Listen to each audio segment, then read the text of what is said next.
Bonjour, me revoilà de retour. Alors, je suis venu vous parler d'un bouquin dont je vous ai parlé dans les précédentes vidéos. Alors, avant de commencer, je dois dire, je ne suis pas payé pour. C'est juste moi. En gros, j'ai trouvé ce bouquin chez Emmaüs. Et comme je fais du yoga et que je trouve que la manière dont il traite le sujet est pertinente, je me suis dit, comme je vous ai parlé de yoga, je ferais bien aussi de vous parler de ce bouquin. Alors, ce bouquin, ça s'appelle The Science of Yoga, c'est en anglais. J'ai pas regardé sur Amazon s'il était en version française, je m'excuse. L'auteur c'est William J. Broad. Et alors, je l'ai acheté, j'ai mis un petit peu de temps pour le lire, mais maintenant je suis là. Alors, j'ai fait une petite liste pour ne pas me perdre. Alors, il parle de yoga. Moi, ce que je suis en train de vous dire, c'est que si vous faites du yoga, si vous pensez faire du yoga, ou si vous voulez en savoir un petit peu plus sur le yoga, je vous recommande ce bouquin parce qu'il est très facile à lire et voilà, il parle bien et même en langue anglaise, il est très facile à lire. C'est de l'anglais courant, donc il n'y a pas à chercher midi à 14h, c'est qu'elle le dire. Alors, dans son bouquin, il commence par vous expliquer d'où vient le yoga. Donc c'est assez bref, mais en fait tous les chapitres sont brefs, c'est ce qui fait le charme du bouquin, je dirais quelque part, et ce qui facilite sa compréhension. Alors il commence le bouquin en vous expliquant d'où vient le yoga, et en gros le yoga à ses débuts n'a pas la tête, enfin la forme qu'il a aujourd'hui. Ce qu'il est en train de dire, c'est que la plupart des yogas les plus connus sont en fait issus de l'hatha yoga, mais entre guillemets, les débuts du yoga, c'était un petit peu, je cherche le mot en français, peut-être que ça me reviendra, mais ça relevait plus de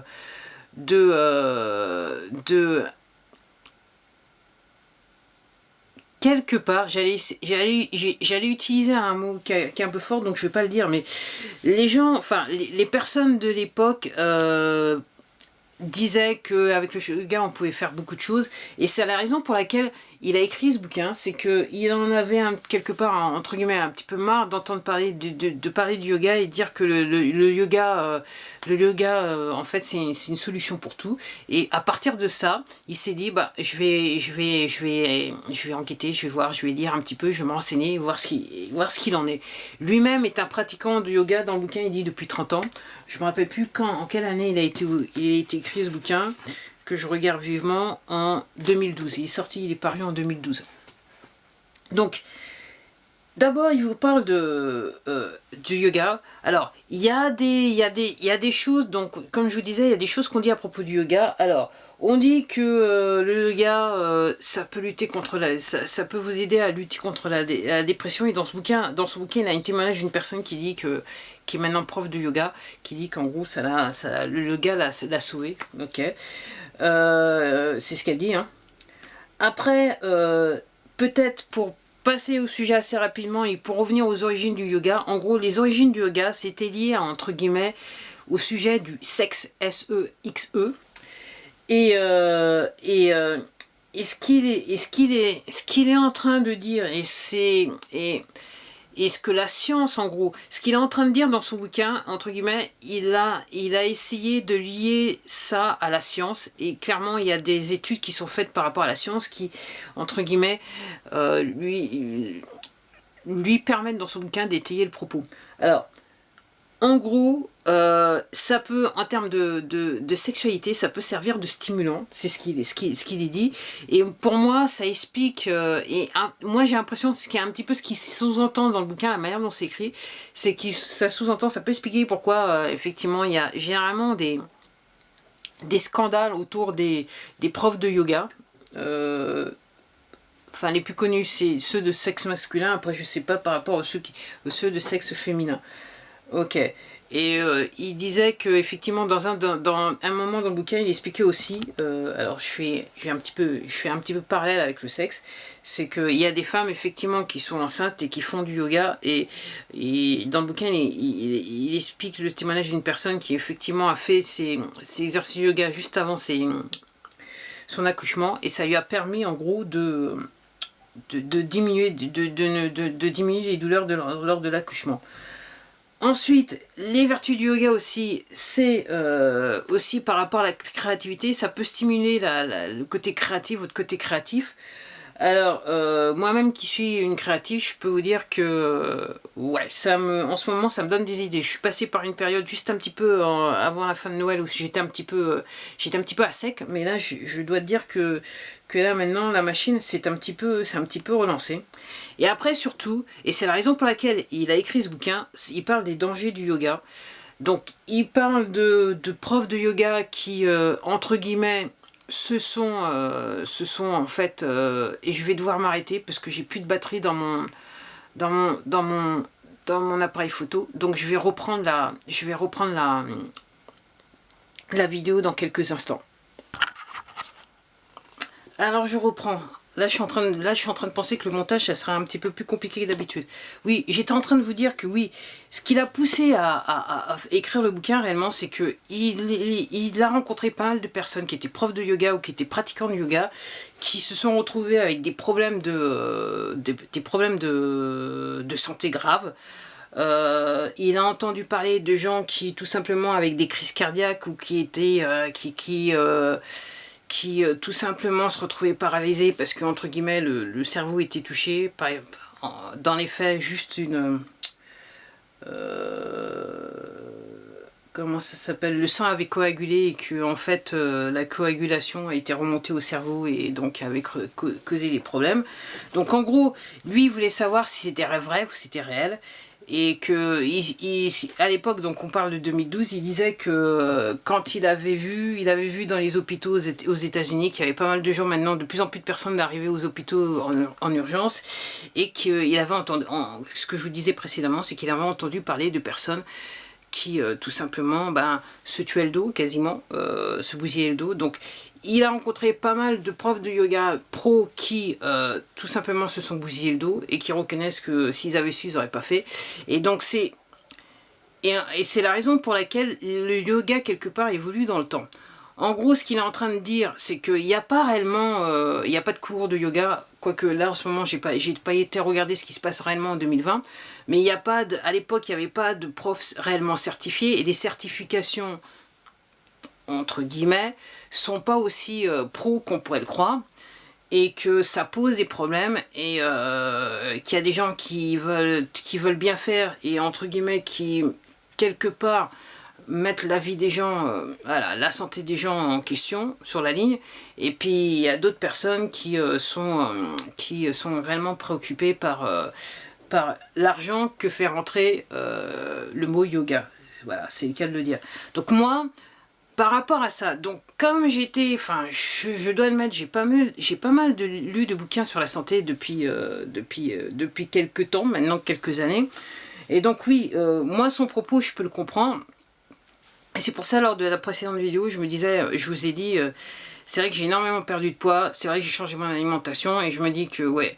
Et c'est vrai que quand en fait, je me suis arrêtée de lire le bouquin de Bikram Yoga, j'en suis quasiment à la fin, pour lire ce bouquin. Quand je suis rentrée dans le bouquin, j'ai compris ce qu'il voulait dire.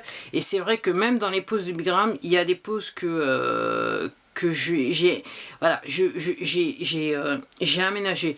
Et pour la petite anecdote, pour vous faire comprendre quelle pose que j'ai essayé d'aménager, et que j'ai aménagé pour certaines, c'est que aussi, alors ce qui est peu connu, c'est que il y a des personnes qui vont, alors généralement ce sont des femmes, qui vont chez le coiffeur, qui se font laver les cheveux, et pour certaines, qui se retrouvent avec une crise cardiaque, tout simplement c'est la position de la tête penchée au maximum, c'est pas bon pour le corps. Donc ça peut entre guillemets, endommager les nerfs, quelque part créer la coagulation au niveau des vaisseaux, et une fois que la coagulation remonte au niveau du cerveau, en gros, la messe est dite, c'est le cas de le dire. Donc ouais, donc oui, il y a bien des dangers sur le yoga. Alors vous ayant dit ça, j'ai des problèmes de dos. Ce que je vous ai dit lors des précédentes vidéos, c'est que quand j'ai voulu le faire en Ashtanga, c'était pas possible. Quand une fois que mes inflammations se sont calmées, j'ai pu le faire, et là maintenant j'en suis à ce point-là. Après, je vais à mon rythme, je fais pas tout et n'importe quoi, parce que je connais l'état de mon dos et je le vis au quotidien. Donc c'est le cas de le dire. Après, dans le choix du yoga, effectivement, il vous l'explique, et c'est vrai que moi, j'en suis venu aussi à cette philosophie en lisant un petit peu plus sur le sujet, c'est que avant de commencer le yoga, il faut savoir pourquoi vous faites le yoga. C'est vrai qu'il y a différentes variantes de yoga. Il y a Kundalini, il y a Hatha Yoga, après il y a des variantes du Hatha Yoga avec Iyengar Yoga, bref, Bikram Yoga, voilà, il y a un tas de variantes. Donc il faut savoir le problème quelque part que vous voulez adresser. Et c'est vrai, moi j'ai tendance à dire, si vous êtes jeune et en bonne santé, j'ai tendance à penser que vous allez plus commencer à faire du yoga pour être entre guillemets à la mode. Donc j'ai peut-être tort, mais bon, voilà, c'est ce que je dis. Donc réellement, il faut savoir pourquoi vous voulez faire du yoga. Et c'est à ce moment-là, si vous savez la raison pour laquelle vous voulez faire du yoga, vous allez peut-être aller sur une technique plutôt qu'une autre, une tendance plutôt qu'une autre, et pour en tirer les bénéfices. Après l'histoire, donc il adresse aussi l'histoire de perte de poids. Alors, ce qu'il est en train de dire, d'après les études qui ont été faites, c'est qu'on ne perd pas forcément du poids quand on fait du yoga. Après, moi je comprends, et même au niveau, ouais, je vais d'abord me limiter aux pertes de poids, donc effectivement, on ne perd pas forcément du poids. Alors, je comprends ce qu'il est en train de dire, mais je me dis que l'histoire du Bikram Yoga, le faire dans une pièce qui est chaude, ça peut expliquer la perte de poids.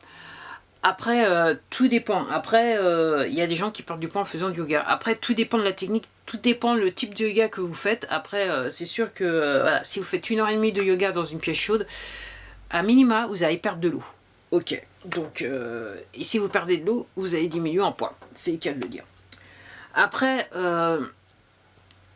il y a aussi cette histoire, en fait, c'est venu et c'est reparti. Alors voilà. Qu'est-ce que je voulais dire? Ouais, les calories aussi, brûler des calories.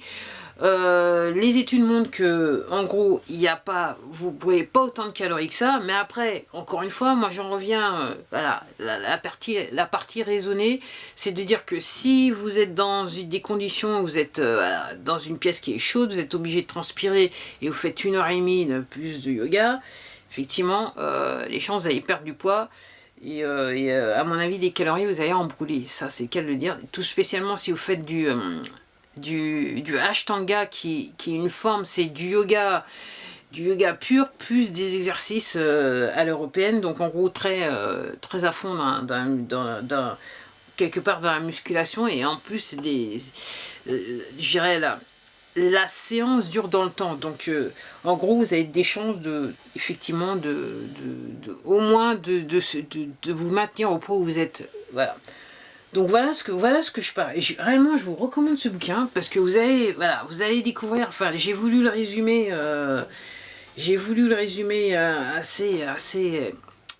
assez rapidement, mais réellement c'est réellement un super bouquin à lire. Je crois que voilà, j'en ai lu plusieurs, mais celui-là c'est voilà. Et surtout la partie historique, en gros, on vivait dans la fantaisie. Et oui, l'histoire aussi il s'est penché sur le sujet des personnes qui disaient, donc on parle de siècles passés, et qui disent qui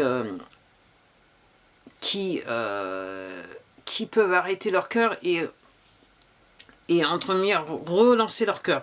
En gros, scientifiquement parlant, ce qui se passe, c'est qu'en gros, certains yogis ont la capacité de diminuer leur pulsion cardiaque proche du minimum, qui est à peine perceptible, et pouvoir relancer leur pulsion cardiaque. Ça, c'est aussi un fait. Et donc, ouais, voilà. C'était ce que je voulais dire. Donc ouais, c'est un bon bouquin. Alors j'espère que vous comprenez l'essence de ce que je voulais vous dire. Il y a un tas d'histoires qui courent sur le yoga, et je pense que pour moi c'est le seul bouquin jusqu'à présent que j'ai lu qui en fait adresse bien le sujet et qui explique bien le sujet, à savoir voilà, la différence entre la légende et la réalité. Et là il lie ses propos à des études qui ont été faites par des chercheurs aux États-Unis, dans des universités, des études qui semblent être, entre guillemets, carrées, donc avec un minimum de personnes qui soient là, voilà, et les personnes qui font les études sembleraient n'ont pas, entre guillemets, de volonté à vouloir faire valoir leurs propos plus qu'une chose, en sachant que son bouquin, ce qu'il explique dans son bouquin, c'est que ses bouquins et ses études sont décriés par certains yogis, mais après, la différence, c'est que là, maintenant, il y a la science qui confirme ou qui infirme les propos que l'on peut tenir sur le yoga. Donc oui, antidépressant, perte de poids, pourquoi faire du yoga, améliore ça améliore la créativité, et surtout le début du yoga. Les débuts du yoga, c'était un petit peu une version de la thérapeutique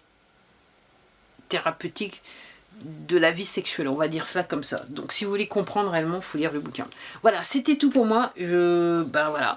Moi, ça a pas changé. Comme je dis, j'ai réellement, quand je fais les mouvements, je fais attention à comment le port de ma tête et tout ça. Je fais attention à certains mouvements.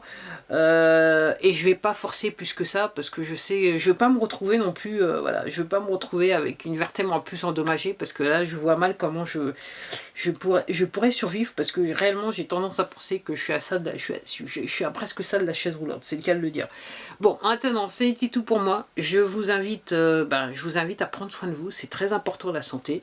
Et puis, je vous dis à la prochaine vidéo. Et ce coup-ci, la prochaine vidéo, ça sera ma perte de poids. Ça, j'en suis sûr, j'en suis sûr.